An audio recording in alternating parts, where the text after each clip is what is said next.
اب اس اللہ کو ذہن میں مستحضر رکھتے ہوئے یتفکرون فی خلق السماوات والارض، آسمانوں اور زمین کی تخلیق میں وہ تفکر کرتے ہیں، غور کرتے ہیں اور سوچ بچار کرتے ہیں، گہرائی میں اترتے ہیں، تو ایک حقیقت ان پر منکشف ہوتی ہے، ربنا ما خلقت ھذا باطلا سبحانک فقنا عذاب النار۔ اے اللہ، تو نے یہ سب کچھ بیکار اور بے مقصد پیدا نہیں کیا، ہر شے میں حکمت ہے، ہر شے با مقصد ہے۔ سبحانہ کا تو پاک ہے اس سے کہ کوئی بے مقصد شے پیدا کرے یا کوئی بے مقصد کام کرے۔ بے مقصد کام کرنے والوں کو آپ کہیں گے پاگل ہیں۔ ربنا ما خلقت ھذا باطلا، ایک اور جگہ آیا ہے عبسا، تو نے یہ عبث پیدا نہیں کیا ہے، بیکار پیدا نہیں کیا ہے، بے مقصد پیدا نہیں کیا، ہر شے نتیجہ خیز ہے، ہر شے کے نتائج نکلتے ہیں، گھاس کا تنکا بھی بغیر حکمت کے نہیں ہے۔ تو آپ غور کریں اس کائنات میں اس کا رول کیا ہے، گھاس کے تنکے کا بھی رول ہے۔ سبحانک فقنا عذاب اللہ، اس سے ان کا ذہن منتقل ہوتا ہے آخرت کی طرف اور آخرت کے عذاب کی طرف۔ کیوں، کیسے؟ اب یہاں فطرت اور عقل کا پھر امتزاج آپ دیکھیں گے۔ عقل نے فیصلہ کیا یہاں کوئی شے بے مقصد نہیں، نتیجہ خیز ہے۔ فطرت کہتی ہے نیکی نیکی ہے، بدی بدی ہے، اور ہونا تو یہ چاہیے کہ نیکی کا صلہ نیک ملے، اچھا ملے، بدی کا صلہ برا ملے، عقل کہتی ہے۔ لیکن دنیا میں ہم دیکھتے ہیں کہ نیکوکار حلال کھانے والے بمشکل سوکھی روٹی کھا سکتے ہیں، استثناءات ہیں لیکن عام معاملہ تو یہی۔ حرام خور، دھوکہ دینے والے، سودی کاروبار کرنے والے،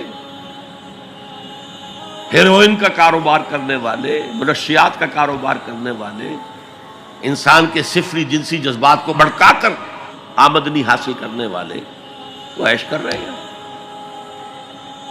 تو اصول تو یہ ہے کہ گندم از گندم پہ رویت جو سے جو، گندم سے گندم اگنی چاہیے، جو سے جو اگنا چاہیے۔ یہ کیا ہو رہا ہے یہاں؟ نیکوکاروں کو کیا ملا؟ نسل انسانی کا سب سے بڑا نیک انسان محمد صلی اللہ علیہ وسلم، اور کئی کئی وقت کے فاقے آتے تھے، ان کی نیکی کا کوئی صلہ دیا جا سکتا ہے دنیا میں سوائے اس کے کہ ان پر درود پڑھیں؟ اللہم صلی علی عبدک و نبیک و رسولک و خلیلک محمد و بارک وسلم، درود پڑھیں۔ اور بدترین انسانوں کو آپ کیا سزا دے سکتے ہیں؟ ہٹلر نے اگر خودکشی نہ کی ہوتی تو آپ اگر فورسپ سے لے کر اس کا ایک ایک رواں نکالتے اور اس کے مسلز کا بھی ایک ایک جو ہے علیحدہ کر دیتے تو کیا اس کے جرائم کی سزا ہو جاتی؟ کروڑوں انسان قتل ہوئے، لاکھوں نہیں، پورا یورپ برباد ہوا ہے، تباہ ہوا۔ خود اس کا ملک جو ہے وہ سب سے زیادہ تباہی کا جو ہے وہ نشانہ بنا۔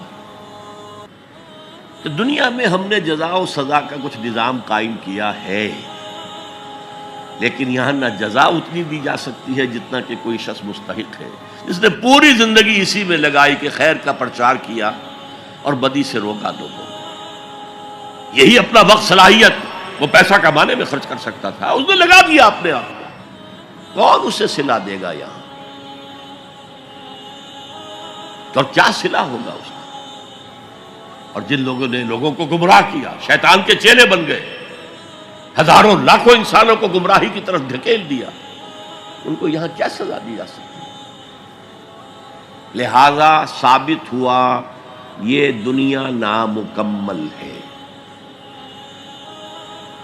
ایک دنیا، ایک عالم اور ہونا چاہیے، اور وہ ابدی ہونا چاہیے تاکہ پوری پوری بھرپور سزا ملے اور پورا پورا بھرپور اجر دیا جا سکے۔ یہ ہے منطق اور عقل کا تقاضا۔ خیر و شر یہ فطرت ہے، فطرت، خیر خیر ہے، شر شر ہے۔ آج کل کی دنیا میں تو کہہ دیا جاتا ہے nothing is good or bad, only thinking makes it so۔ نہیں، نیکی نیکی ہے، بدی بدی ہے۔ اور انسان فطری طور پر جانتا ہے کہ یہ نیکی ہے، یہ بدی ہے، یہ مورل لا ہے. میں نے کانٹ کا حوالہ دیا، دی مورل لا ود ان، ہمارے اندر ہے. اس کا تقاضا یہ ہے کہ نیکوکاروں کو ان کی نیکی کی جزا ملے، بدکاروں کو ان کی بدی کی سزا ملے. وہ یہاں پورا نہیں ہوتا. اول تو مجرم پکڑے ہی نہیں جاتے، پھر رشوتوں کے دھندے ہیں چھوٹ جاتے ہیں، ججوں کو خرید لیا جا سکتا ہے. بڑا جو ماہر وکیل ہے وہ جتنے گواہ کھڑے ہیں اس مجرم کے خلاف ان سب کو کاٹ دیتا ہے جرح کر کے. فرض کیجئے یہ سارے مرحلے طے کر لیے. میں نے مثال دی تھی، ایک بوڑھا آدمی ہے جس نے جوان کو قتل کر دیا. آج کل کیا ہوتا ہے کہ انگلی کی حرکت ہی ہے نا، پسٹل سے شوٹ کر دیا. اب آپ نے فرض کیجئے سارے مراحل طے کر کے اسے پھانسی کی سزا دے دی، تو کیا سزا بنی اس کی؟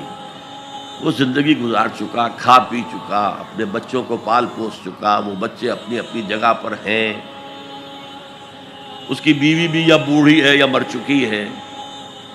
اب اس نوجوان کا جوان بیوی جو ہے وہ بیوہ ہوئی ہے، چھوٹے چھوٹے بچے یتیم ہوئے، اور یہ بچے اب باپ کی شفقت اور باپ کی نگرانی سے سر پر سایہ نہیں رہا ہے باپ کا، اور ان کے آوارہ ہونے کا امکان بہت شدید ہے. وہ آوارہ ہوں گے تو کہاں کہاں تک ان کی آوارگی معاشرے کے اندر گندگی پھیلائے گی. انسان کے اعمال ایک وہ ہے جو وہ اپنی زندگی میں آگے بھیجتا ہے. میرے اور آپ کے اعمال جمع ہو رہے ہیں، کریڈٹ اور ڈیبٹ ہو رہا ہے، وہاں حساب کتاب ہو رہا ہے.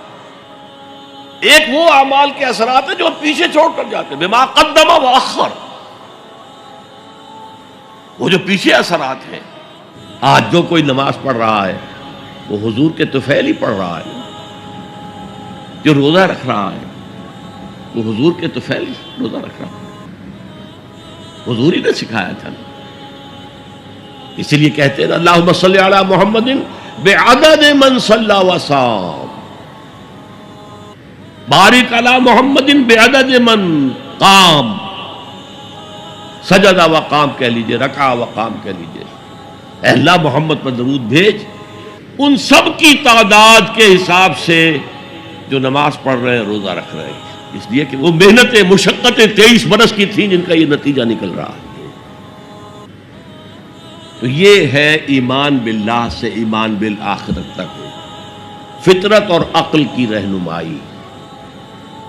الذین یذکرون اللہ قیاما وقعودا وعلی جنوبہم ویتفکرون فی خلق السماوات والارض ربنا ما خلقت هذا باطلا سبحانک فقنا عذاب النار ربنا انک من تدخل النار فقد اخزیتہ وما للظالمین من انصار.